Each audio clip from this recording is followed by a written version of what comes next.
Prendre part au dialogue et à la cohabitation entre les cultures, promouvoir l'investissement matériel et immatériel, permettre également un débat sur les politiques publiques et promouvoir la création d'une société moderne et développée à travers l'intégration des jeunes dans toutes les dimensions de la vie sociale, environnementale, culturelle, économique, sportive, même dans la santé, par le truchement d'outils pédagogiques et de formation dans le cadre d'un développement humain durable.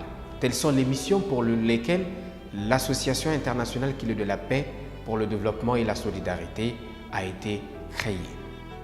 Et notre vision principale dans le cadre de cette association, c'est de mettre en valeur l'aspect humain, l'élément humain et bien sûr s'atteler à sa formation dans une approche tout à fait participative pour le développement et la modernisation de nos sociétés et surtout de la société africaine. L'Association internationale Clé de la paix a consacré la création d'un forum, le Forum du dialogue et de l'investissement, dont la première édition s'est déjà déroulée à Meknès, au Royaume du Maroc, du 29 au 30 mars dernier.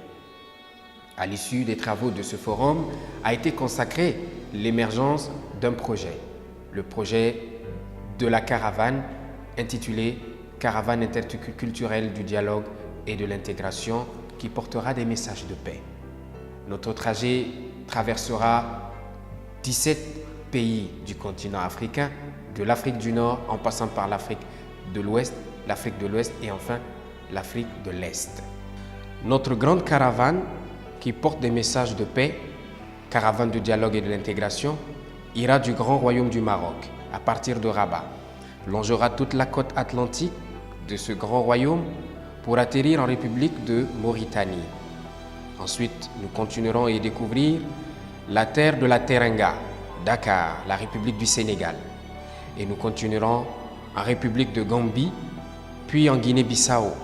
Nous traverserons la Guinée-Conakry et allons découvrir ensemble le Grand Mali, Maliba, la terre des Songhay Borey, et descendre en Côte d'Ivoire pour les merveilleux alocos de ce pays.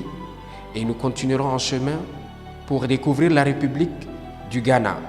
Ensuite, continuer et découvrir le Dokono du Togo et continuer en République du Bénin.